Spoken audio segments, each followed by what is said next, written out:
todos los partidos, pero además participaron los movimientos políticos que se acababan de desmovilizar, que venían justamente de la guerrilla, y esa participación constituyó, digamos, sirvió para crear una constitución plural, una constitución en la que entraba una diversidad, una posibilidad de partidos políticos, todo eso muy explicado pues por el doctor González, que dio pie a que la Corte Constitucional hiciera justamente lo que ha hecho. La razón por la cual la Corte Constitucional creó nuevos derechos, como en el ejemplo del mínimo vital, o ha hecho cosas que aún aunque no se hayan tratado pues por el doctor González directamente, se trataron transversalmente en la esencia del contenido, como por ejemplo el estado de cosas inconstitucional, que implica que la Corte Constitucional se volvió un promotor de justicia que va más allá de su simple rol de revisar la Constitución. Se convirtió en un verdadero digamos, instrumento de litigio estratégico para superar los fallos estructurales del Estado a través de sentencias que han, según algunos, generado una crisis en las fuentes del derecho. Yo creo que el caso coreano, tal como nos lo relata el doctor González, es un caso que se asemeja mucho al caso colombiano en ese sentido. Digamos, ahí yo lo que veo es que hay una crisis del derecho, una crisis en el buen sentido de la palabra, en el sentido de cambio radical, de un cambio profundo que moldea las instituciones, pero también moldea el Estado, donde uno puede ver reflejado lo que el doctor González llama el pacto social. Algo que siempre nos ha llamado la atención, y en este año especialmente cuando se cumplen 20 años de la Constitución colombiana, es que en esa Constitución colombiana metimos algo que algunos denominan la Carta de Derechos. Es decir, los derechos humanos siempre han existido, como diría un profesor mío, pero esa Carta de Derechos, el haber estipulado allí unos derechos fundamentales y el haberle dado a la Constitución no el rol de preámbulo que tenía la Constitución del 86, sino el rol activo de que el ciudadano común y corriente pueda ir a demandar y pueda ir a exigir sus derechos, pues ha hecho que efectivamente se vea la Constitución como el producto de un pacto social reflejado hacia la sociedad, el concepto de Estado Social de Derecho. Y lo que me pareció muy interesante, y yo debo confesar que era totalmente ignorante del tema, es que el caso coreano se asemeja muchísimo. Lo que vemos en los casos que nos trae a colación el doctor González son casos en los que efectivamente la Constitución se vuelve una realidad. Son casos en los que se persiguen derechos y se logran, y casos en los que se protege el pacto social. Me pareció muy interesante este caso de la demanda dada porque se quería cambiar la capital, que no fuera Seúl, sino que la capital fuera otra, y entonces la Constitución se pone a pensar cuál es la Constitución, y crea lo que nosotros hemos llamado el bloque de constitucionalidad, que allá le llaman la Constitución consuetudinaria, la Constitución de costumbre, un tema interesantísimo, una Constitución que va más allá de lo escrito, que quiere decir que la Constitución no es el texto, sino que está constituida por una serie de principios, valores y costumbres que constituyen lo que pues el doctor González llama el pacto social. Me parece que es muy interesante ver cómo del otro lado de la frontera, del otro lado más bien del mar incluso, del océano, hay cosas que no son tan comunes. La Corte Constitucional se pone de ejemplo en Europa, por ejemplo, la colombiana, pero la Corte coreana también se pone de ejemplo, y estamos a kilómetros y con unas culturas aparentemente completamente radicales, pero lo que vemos es que la transformación social tiende a ir hacia el mismo lado. Digamos que el hilo conductor de los derechos humanos, y yo lo digo pues porque esa es mi materia, parece que jalara el desarrollo de todas las democracias y de todas las sociedades. Eso me parece muy interesante, porque esos puntos en común que pueden tener un país con el otro nos puede servir, y aquí me acerco un poco más a la exposición de la doctora Chacón, nos puede servir un poco más para acercarnos aún en materias comerciales. Algo que llama mucho la atención de la exposición de la materia de la doctora Chacón es que son los elementos culturales los que han servido a Corea para acercarse más a Brasil. El hecho de que haya 50 millones, 50.000, sí, un país entero más grande que Colombia. Bueno, pero como en Brasil supuestamente está la población italiana más grande del mundo por fuera de Italia, entonces por eso me atrevo a decirlo. El hecho de que haya 50.000 coreanos que viven pues en Brasil y que esa sea la colonia coreana más grande, pues hace que haya un acercamiento cultural intenso, y ese acercamiento cultural intenso refleja también un acercamiento comercial que ha permitido que, tanto desde el punto de vista diplomático con la apertura de las embajadas como desde el punto de vista del TLC, se haya movido. me preocupa un poco, digamos, el rol que los terceros países, si consideramos que, según la doctora Chacón, pues los países realmente protagonistas son México y Brasil en el ámbito latinoamericano, entonces que aquellos terceros países que estamos allí un poco en el medio, pues tenemos un acercamiento, claro, tan alto como el que puede tener Chile, pero a veces como tan pequeño como el que puede tener toda la comunidad andina. Entonces hay que acercarnos. Yo veo que buscando un equilibrio entre lo que se están convirtiendo pues las grandes potencias del mundo y lo que siempre ha sido en Latinoamérica la influencia norteamericana, creo que acercarnos a Brasil y acercarnos al ejemplo brasilero es muy valioso para los demás países. Yo creo firmemente en que Latinoamérica, pues independientemente de las ideologías políticas, económicamente puede llegar a tener un poder mayor si se asocia un poco más y tiene unos libres comercios más fuertes entre los países latinoamericanos. Yo creo que Brasil es una potencia que hay que explotar. Y el hecho de que Brasil se esté acercando a Corea y esté abriendo sus mercados a otros países, pues también permite ver que la búsqueda de Brasil no es justamente inclinarse hacia la balanza norteamericana únicamente como socio comercial, como única salida pues de su economía, sino tratar de, digamos, equilibrar sus mercados a través de otros socios. Y creo que es un ejemplo a seguir también para países como Colombia. A veces nos centramos mucho en el TLC con Estados Unidos, porque evidentemente es nuestro socio comercial más fuerte, pero yo creo que es el momento en el que vale la pena empezar a diversificar un poco. A veces, pues como dicen los abuelos, no es bueno meter todos los huevos en la misma canasta.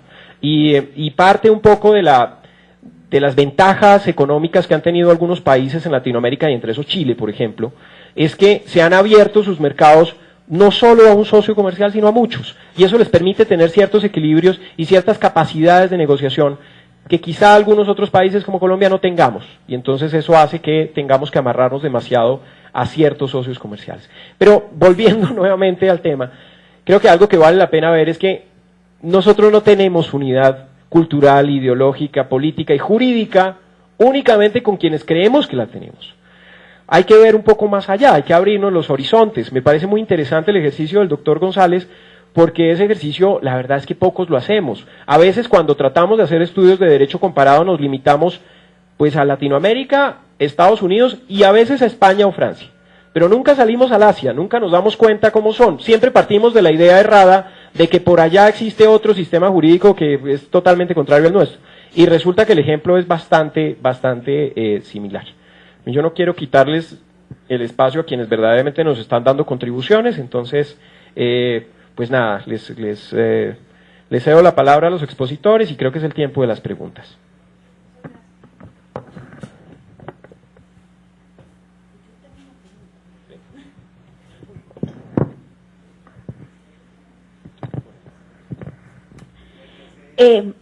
Perdón, tengo una pregunta y un comentario para el doctor González. A mí me parece muy interesante este tema de la comparación que él hace, pero Corea no solo tiene este tipo de semejanza, sino también hay que tener en cuenta lo que usted habla de que después de una crisis se creó este tema del pacto social que permitió crear la Constitución.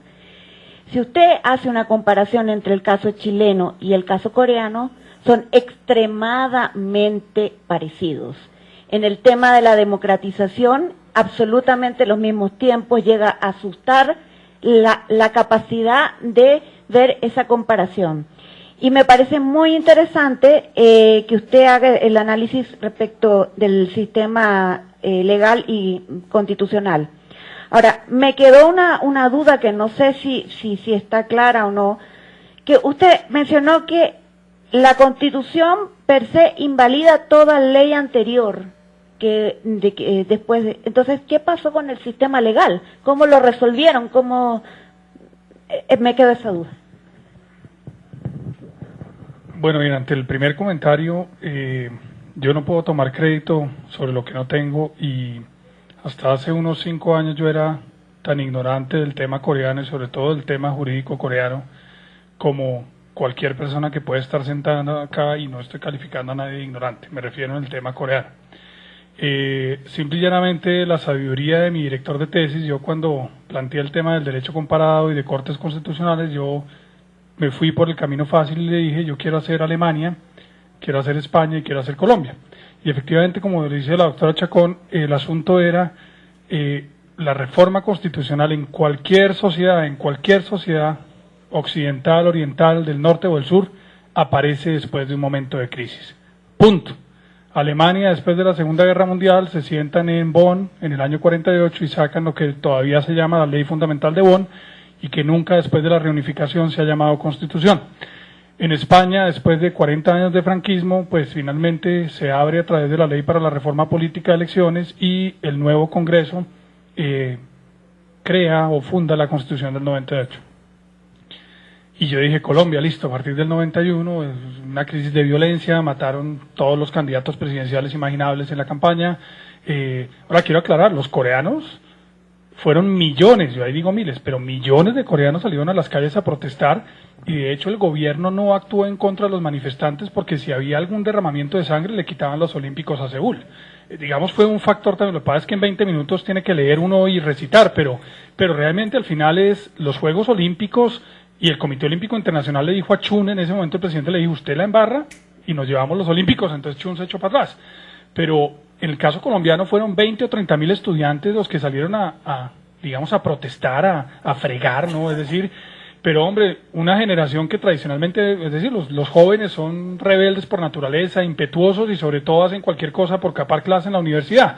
Pero finalmente estos 20 o 25 mil o 30 mil fueron lo suficientemente, digamos, impetuosos y cansones para poner a la gente a protestar. Pero digo, finalmente el tema de una reforma constitucional refleja una crisis. O sea, la Constitución no se reforma si todo va bien.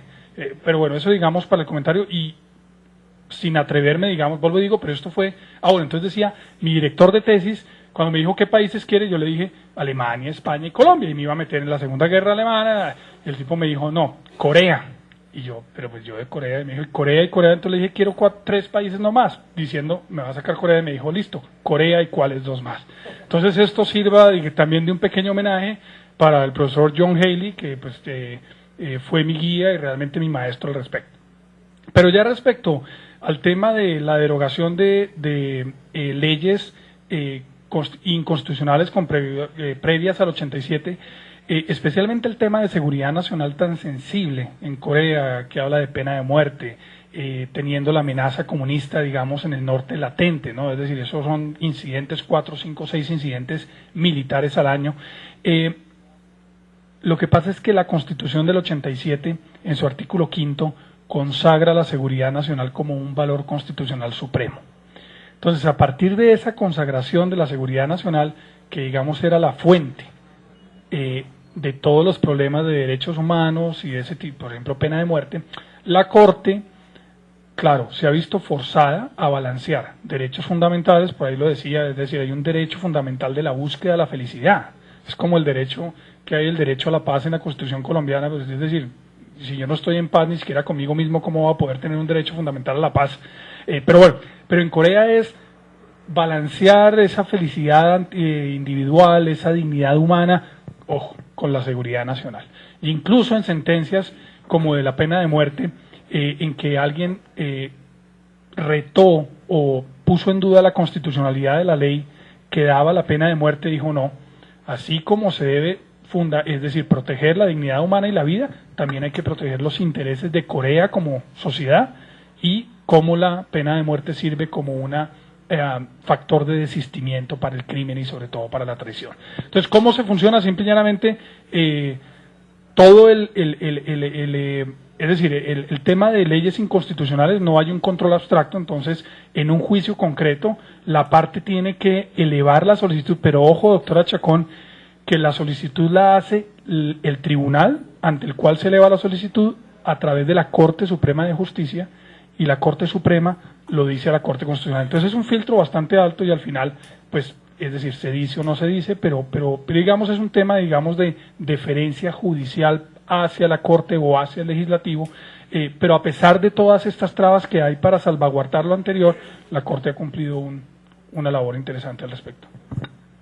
Una pregunta muy puntual. ¿En el caso coreano se conoce algún caso en cual, en la Corte, en el cual se puede asimilar este tema de fallo